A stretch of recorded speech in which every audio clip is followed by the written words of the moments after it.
राम दोस्तों, माता सीता के नित्य-नेम की कहानी सुनने से भंडार भरते हैं। माता सीता के नित्य-नेम की कहानी।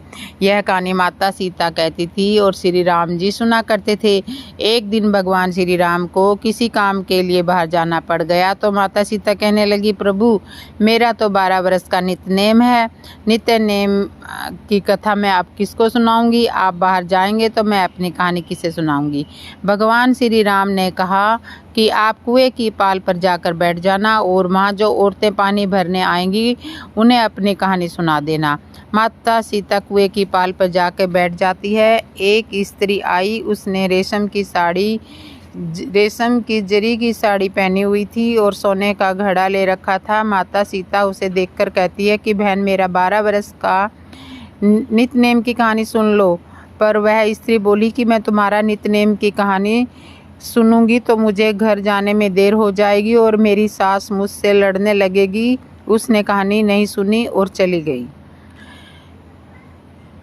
उसकी रेशम की साड़ी फट गई और सोने का घड़ा मिट्टी के घड़े में बदल जाता है। सास ने पूछा कि यह सब किसका दोष है, अपने सिर पर लेकर आई है। बहू ने कहा कि कुएं पर एक औरत बैठी थी, उसने कहानी सुनने के लिए कहा था लेकिन मैंने कहानी नहीं सुनी जिसका यह फल मुझे मिला है।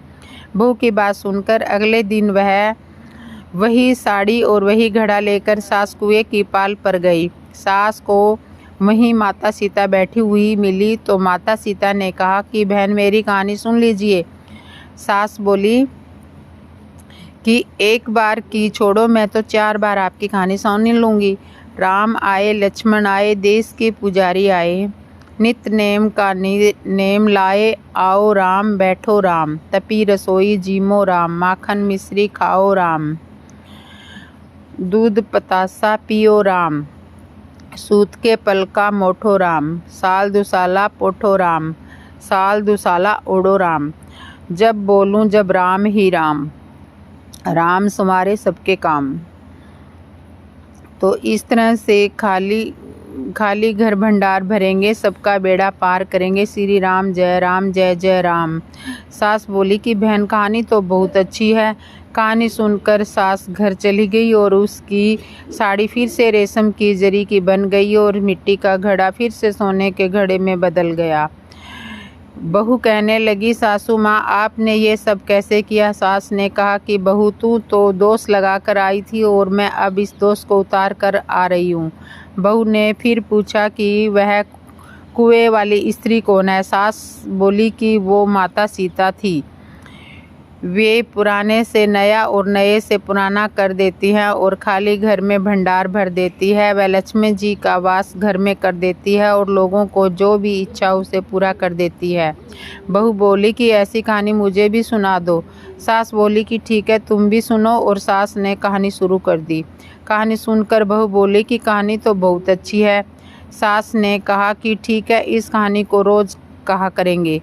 अब सास बहू रोज़ सवेरे उठती, नहाती धोती, पूजा अर्चना करने के बाद नित्य-नेम की माता सीता की कहानी कहती।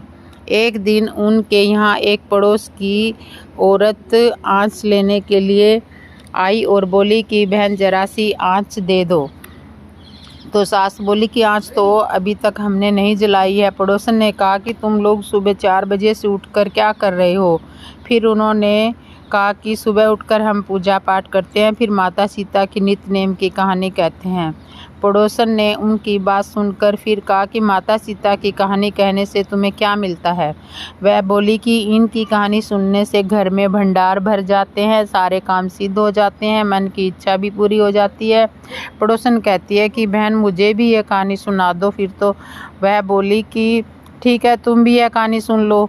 राम आए, लक्ष्मण आए, देश के पुजारी आए, नित्य-नेम का नेम लाए, आओ राम बैठो राम, तपी रसोई जीमो राम, माखन मिश्री खाओ राम, दूध पतासा पियो राम, सूत के पलका मोठो राम, साल दुसाला पोठो राम, साल दुसाला ओढ़ो राम, जब बोलूं जब राम ही राम, राम संवारे सबके काम।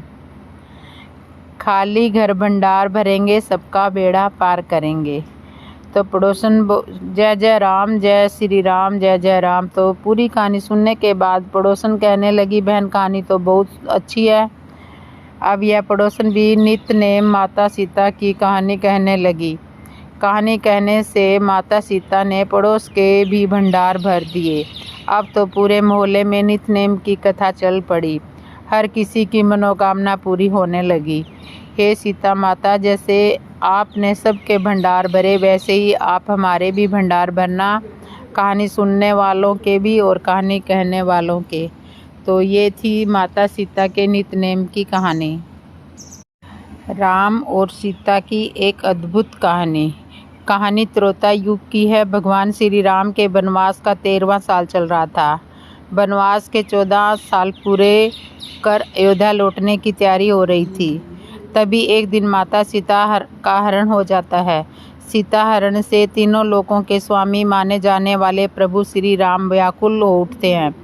बरसात का महीना था। सीता माता की खोज में प्रभु श्री राम और लक्ष्मण जी वन वन घूम रहे थे।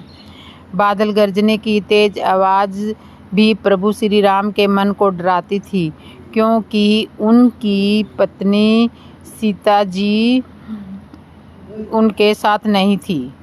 प्रभु श्री लक्ष्मण जी से अपने मन की बात कहते हैं, जिनके एक इशारे पर कौशल की रघुकुल सेना श्रृंगवेरपुर में मित्र निषाद राज कुनवा और जंगल के भालू रीछ वानर का दल कुछ भी कर गुजरने को तैयार है, जो खुद जगत के सबसे बड़े योद्धा हैं। युद्ध कला का कोई भी ज्ञान श्री राम से छुपता नहीं है।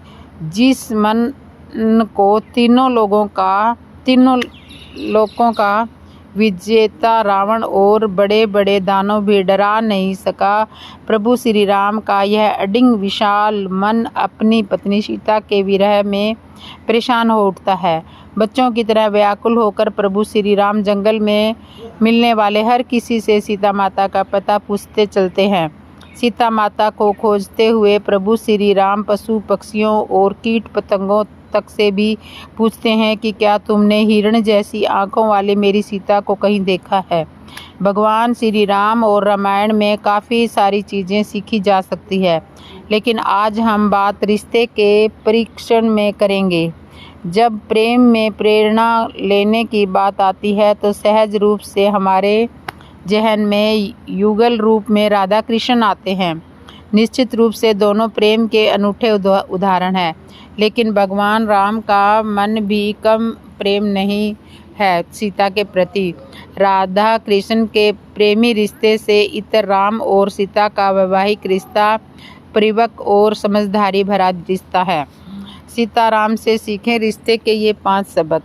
प्रेम का दर्जा है सबसे ऊंचा। सीता माता की खोज में भगवान राम इस प्रकार से विलाप करते हैं मानो कोई महाविरही और अत्यंत कामी पुरुष हो। भगवान राम के इस स्वरूप को देखकर गोस्वामी तुलसीदास जी लिखते हैं कि तीनों लोकों के स्वामी और अविनाशी राम दैवत्य छोड़कर राम मनुष्य की तरह व्यवहार कर रहे हैं, सिर्फ और सिर्फ अपनी पत्नी सीता जी के लिए। रिश्ते में बिना कहे भी मन की बात को समझना जरूरी है। सीता जी के लिए भगवान राम अपना देवत्व छोड़कर आम मनुष्य बनते हैं। उनका भी प्रेम भगवान श्री राम के लिए कम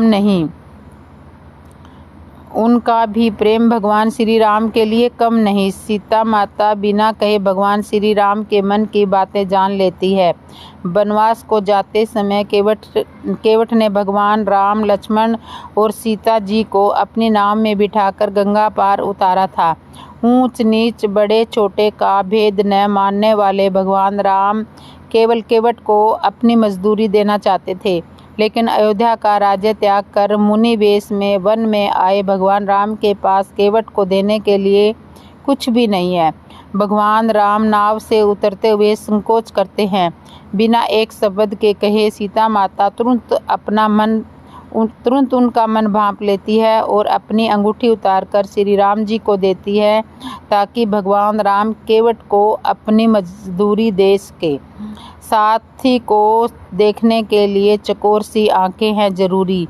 यह प्रसंग वनवास और राम विवाह से पहले का है। भगवान राम स्वयंवर के लिए मिथिला आए हैं। राजा जनक के बाग में अचानक ही उन्हें अपनी सहेलियों के साथ सीता जी दिखती हैं। भगवान राम अपने भाई लक्ष्मण जी से सीता जी के लिए सम्मान और प्रशंसा में डूबे हुए शब्द कहते हैं। सीता जी की ओर रुख कर भगवान राम उनके चांद जैसे रूप को देखते हैं, मानो उनकी आंखें चकोर हो गई हैं। आपसी प्रेम और रिश्ते में भी भगवान राम और सीता माता के इस प्रसंग को याद रखना चाहिए। साथी को चांद मानकर चकोर सी प्यार भरी आंखें रखिए। रिश्ते में हमेशा राम सीता जैसा प्यार बना रहेगा। रिश्ते में है तो खुशियाँ और गम दोनों साझा रखे। जब भगवान राम वनवास जाने लगते हैं तो वे सीता जी को अयोध्या में ही रुकने को कहते हैं। भगवान राम समझाते हैं कि जंगल बहुत कठिन है, वहाँ तरह तरह के खतरनाक जानवर और दैत्य हैं, जमीन पर सोना और कंदमूल खाना पड़ेगा, इसलिए आप यहीं महल में रुको। और सीता माता भगवान राम से अनुरोध को आदर से सहित ठुकरा कर उनके अनुरोध को आदर सहित ठुकरा देती है और कहती है, आपके बिना मेरे लिए स्वर्ग भी नरक जैसा है, फिर यह तो एक राजमहल ही है।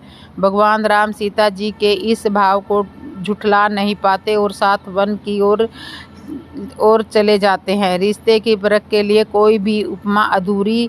प्रेम में उपमा, उदाहरण और तुलना को जरूरी माना जाता है। प्रेमी जोड़े और पति पत्नी इन्हीं उपमाओं की कसौटियों पर अपने रिश्तों की परख करते हैं, लेकिन महाकवि तुलसीदास जी की राय अलग है। सीता राम के दूल्हा दुल्हन वाले रूप को देखकर वे कहते हैं कि सीता और राम की जोड़ी अपने आप में इतनी पूर्ण है कि उनके सामने कोई भी उपमा या तुलना थोड़ी जान नहीं पड़ती।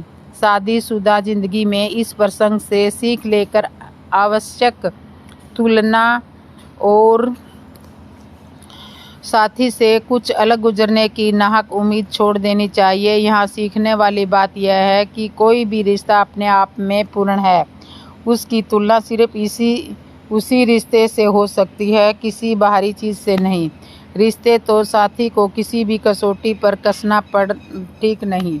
रावण का एक शरीर और 10 सिर थे, लेकिन उसकी सोच सैकड़ों हजारों हो सकती थी। पत्नी मंदोदरी को डराने धमकाने की सोच, भाई विभीषण को ठुकराने की सोच, पराई स्त्री को अपनाने की सोच, अपने अहंकार को बड़ा साबित करने की सोच और प्रेम को झुठलाने की सोच। दूसरी ओर अपने भगवान राम है, जिनके प्रेम में कुछ अलग प्रसंग हमने सुने। ऐसे में ज़रूरी है कि रिश्ते में रावण वाली सोच को जलाया जाए और भगवान राम जैसा प्रेम, सदा और करुणा लाएं, ताकि हमारा रिश्ता भी राम सीता जैसा बने। तो ये थी राम और सीता की अद्भुत कथा। दोस्तों, आपको कैसे लगी कमेंट में ज़रूर लिखना और जय श्री राम।